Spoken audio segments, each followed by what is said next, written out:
नमस्कार मंडळी, मी छाया Waghchaure distance traveller मधून तुमचं स्वागत करते.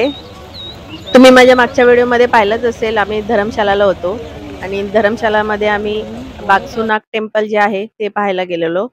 तर आम्ही आता तिकडून निघालेलो आहे आणि आता आम्हाला जायचंय दलाई लामा टेम्पलला आणि ते आहे मेकलॉडगंजमध्ये आणि इथून तिकडे जायला 2.5 किलोमीटरचा रस्ता आहे.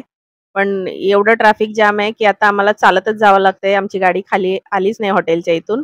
त्यामुळे आम्ही आता दलाई लामा टेम्पलला चालतच चाललोय सगळेजण पायी. धरमशाला जे आहे ते खूप उंचावर आहे आणि त्यामुळे त्याचा एरिया पण छोटा आहे आणि काल इथे क्रिकेटची मॅच होती त्यामुळे धरमशालामध्ये खूप साऱ्या गाड्या एंटर झाल्या होत्या आणि त्यामुळे आज पूर्ण रस्ते सगळे ट्रॅफिक जाम झालेले आहे. सगळ्या रस्त्यांना गाड्याच गाड्या आहेत. त्यामुळे आज आम्हाला मेकलॉडगंजला चालतच जावं लागतंय.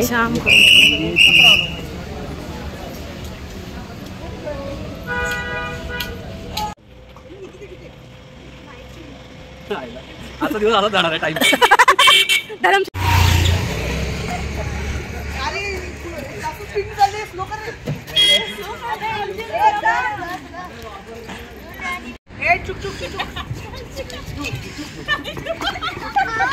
समोर बघा समोर.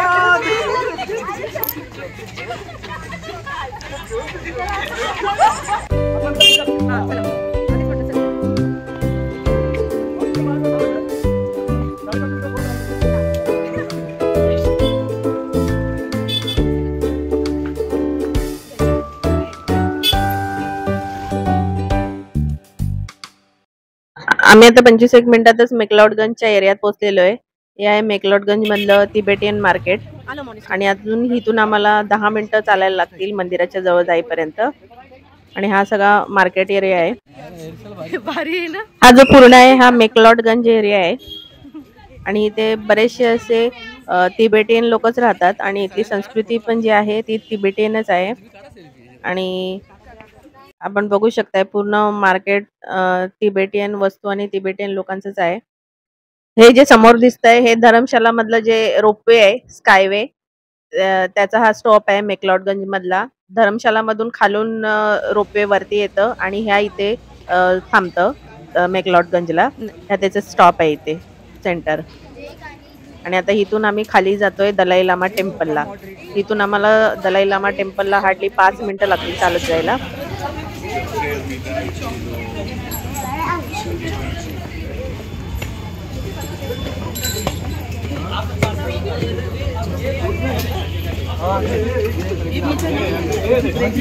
मस्त लागतात ते गोड लागतात. धरमशालाला जास्त ऊन पण नव्हता आणि काल रात्री खूप पाऊस पडला त्यामुळे आज क्लायमेट एकदम थंड आहे. त्यामुळे आम्हाला चालत यायला काहीच त्रास वाटला नाही. आम्ही 2.5 किलोमीटरचा रस्ता अर्धा तासाच्या आतमध्ये कव्हर केलाय सगळ्यांनी. हे बघा हे मेकलॉडगंजचा जो स्कायवे आहे त्याचं पार्किंग आहे इथे. चला पटापट.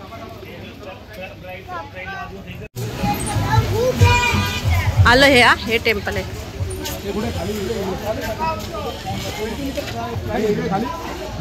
हा हे खालूनच वरती आहे. हे त्यांचं राहायचंय.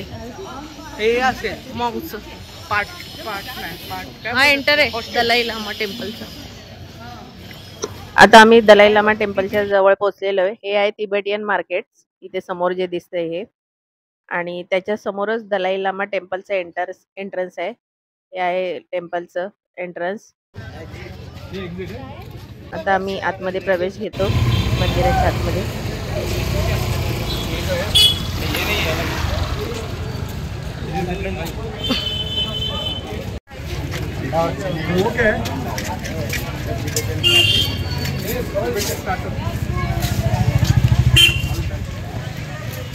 दलाई लामा टेम्पल.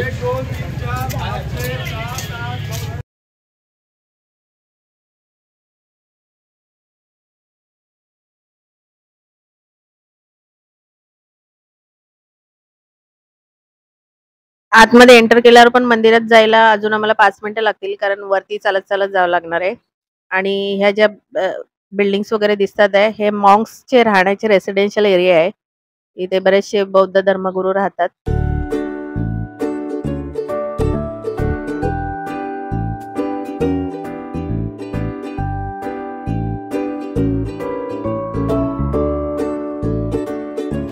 हे आहे जे समोर दिसतंय हे मोठं असं सभागृह केलेलं आहे तयार टेम्पलच्या समोरच.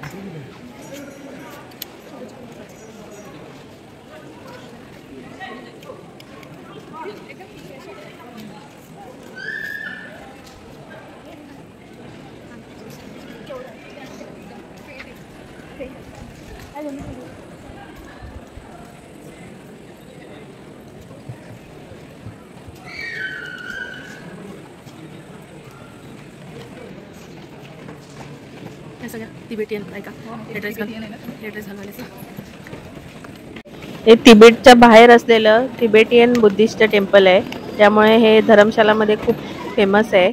त्यामुळे दलाई लामा टेम्पलला धर्मशाला मधलं one of the holiest place पण म्हणतात.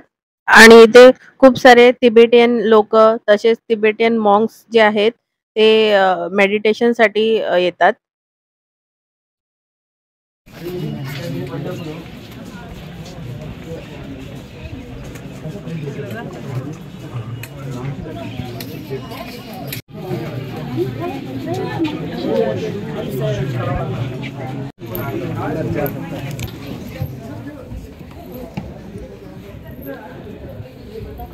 आणि ह्या टेम्पलच्या आतमध्ये 26 मीटर उंचीचा मैत्रेय बुद्धाचा स्टॅच्यू आहे आणि तो पण एकाच व्हाईट सँडलवूडच्या पीस मध्ये बनवलेला आहे.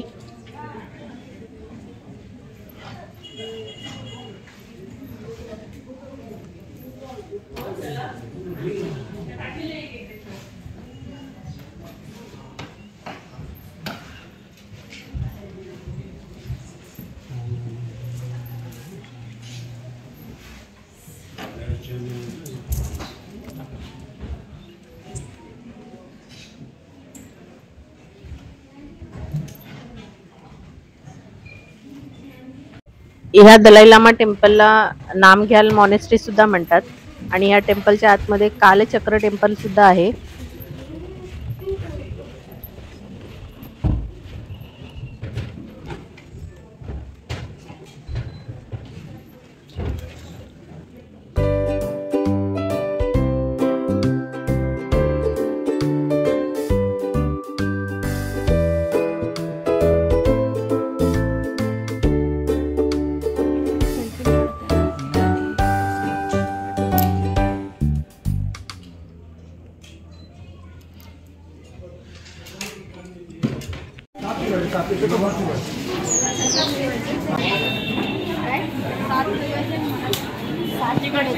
पुण्य मिळतो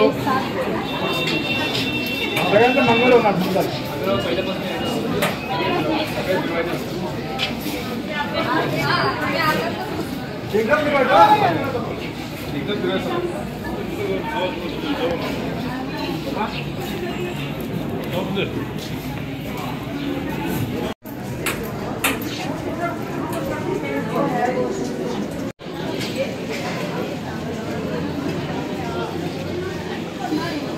चल खाली गेले. हो खाली गेले.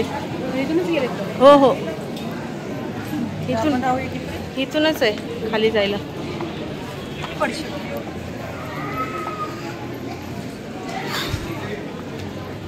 हे जे दलाई लामा टेम्पल आहे हे खूप साऱ्या तिबेटियन तसंच इंडियन मॉन्क्स जे आहेत म्हणजे बौद्ध भिक्षूंचं मेडिटेशनचं तसंच राहण्याचं एक ठिकाण आहे आणि इथं त्यांची राहण्याची खाण्याची सगळी सोय असते. बाहेरच्या साईडला असेल. हो